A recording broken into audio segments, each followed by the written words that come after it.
Hi, my name is Segun Buhari. In this video, we'll be looking at how you can create a blank course shell in Moodle. Setting up a blank course shell and customizing the course structure. There are steps to follow, and the number one step is that you must log into the Moodle environment with your credentials, that is, your username and your password. The next thing is on the left hand side of the screen facing you, you will see site administration. You click on it. Amongst other things that are displayed, you click on courses. Click on add a new course. Fill in the required fields in the window or the form that will be displayed. Once that is done to your satisfaction, you click save. And with that, you have successfully created a blank course shell. Now, let's move on to the practical aspect of this. I have already logged on to my Moodle environment with my username and my password. And that is what has brought me to this page. On my left hand side of the screen facing me, I can see dashboard, site home, and I can see site administration. So I click on site administration. Once you click on it, it brings up a page such as this, where you can see site administration, users, courses, grades, and host of other things.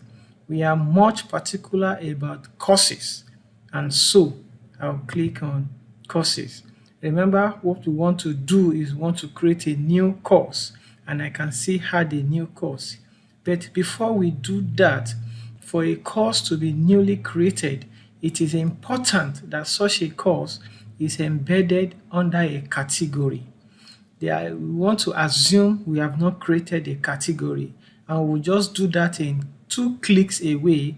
And once the category is created, we'll now create this new course, and this new course will be moved into the category we have created. It makes the work to be neat. You don't have courses just flying all around. However, if you do not create any category of your own, the system has a default category called miscellaneous.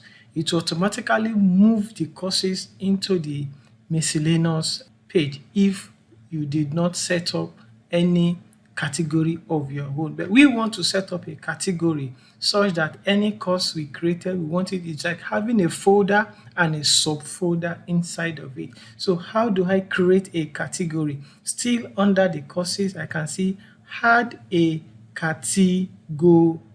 So I click on add a category.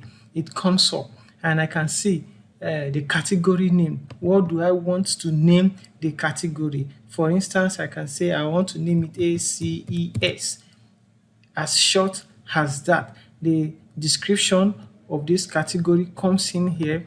What is this category all about? It's going to be housing this kind of courses. If in a school setting, maybe this is the faculty of education, it's going to be housing educational courses and the like. So the next thing I do is create category. I click on create category, and can you see on this my site, I have 3 categories. I have the miscellaneous, which is usually the default. I have a sample category, and I have the newly created category. And if you look closely, you have this number 0 showing there is no course inside this category. Under this sample, there is a 1 here which shows there is a course, just one course underneath inside this category, and there is no course inside this category. So now that we have created a category, we want to create our course and move it into this category. So I come back to courses from site administration, don't forget. Then I will now click on add a new course. It is a new course that have not been created before, and a blank one for that matter. So what do? I click on add a new course. It is simple. This window comes up, and all we need to do is to fill in all the required field. Do not be scared about the help icons. It won't bite. So what do? Course full name usually should be the course title and the course code together. So I want to name this course Learning Management System, and this is the course code LMS 001. Now the course short name is going to be LMS 001. Yes, that is it. Now, my category, remember, like I told you before, the default is miscellaneous, but I don't want to put it in miscellaneous, and that is why we created our own category. Clicking on this arrow will show me all the category, be it 20, 100. It will list all the category, and I can go to the one I so desire, which is this ACES that we just newly created. It means this course will be housed inside this category of ACES. Now, do you want the course to be shown? The visibility of the course? If yes, then we'll leave it as show. But if no, if you don't want it to anybody to see it, then you can hide it. Then we'll move on to the course start date and the end date. Usually it's the default is a year, but you can customize it to whatever, maybe 2 weeks, 3 weeks, 10 years, 100 years, if you so desire. So this is all what you are doing now is you are setting up the course. At the same time, you are customizing the course structure to fit into what you have. And the caption of this is before you set up the course on Moodle, it is good to have an already laid out plan. You are just coming here to execute the plan.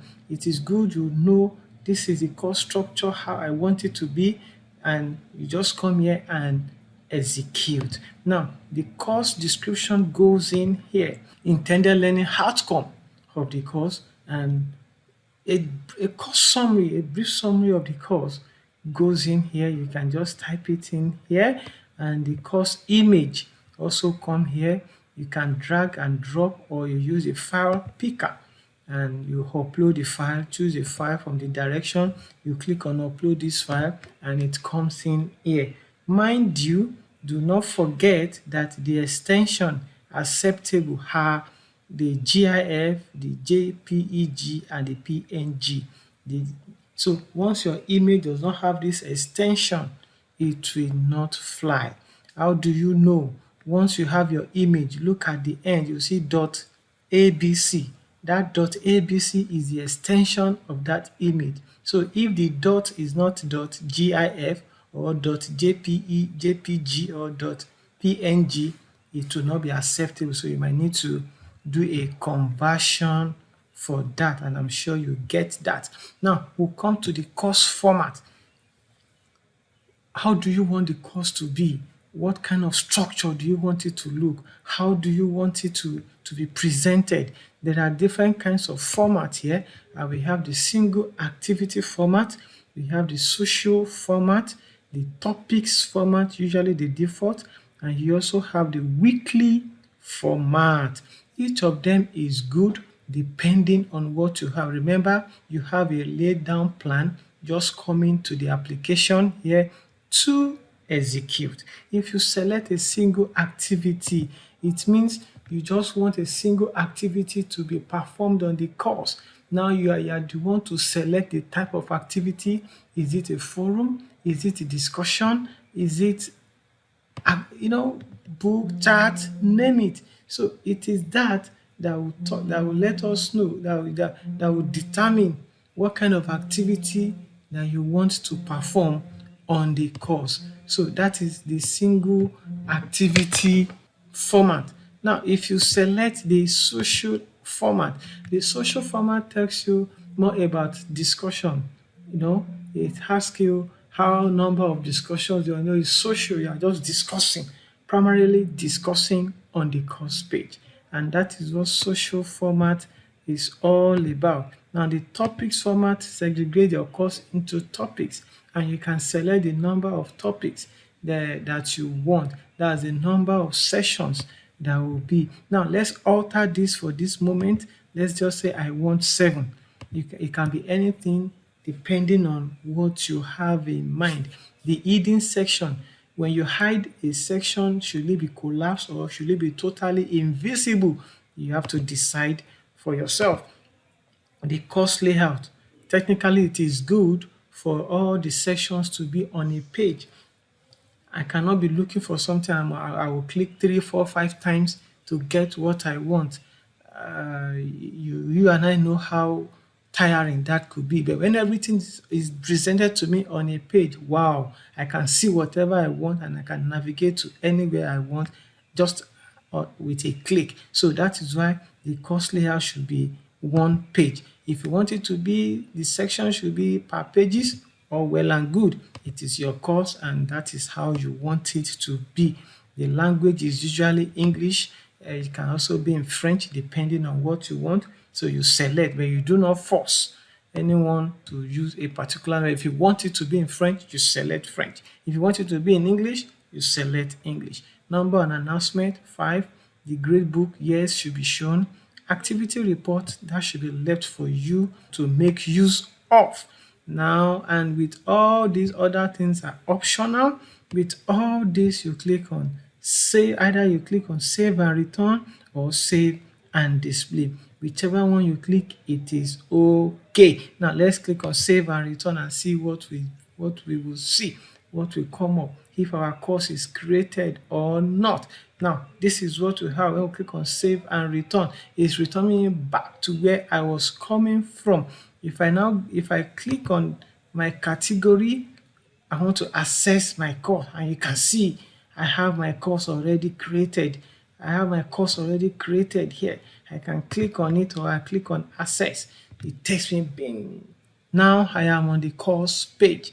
I am where? On the course page. This is the course environment and it's a Virgin course as that. So with this, you have successfully created a blank course shell on Moodle, and this one we have created is called Learning Management System LMS 001. So it is good, and you notice by default you have an announcement, and that is on the new releases. And you see we selected 7 topics and you can see them all stated out.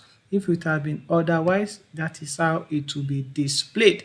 Now, how you want your course to be now depends on you, but with what you have now, you have successfully created a blank course shell.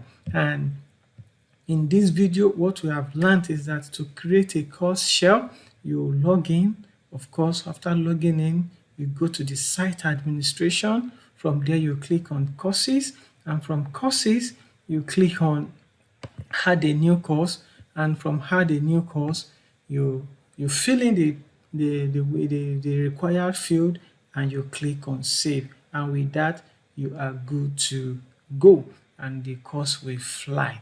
Thank you, and I hope this is helpful.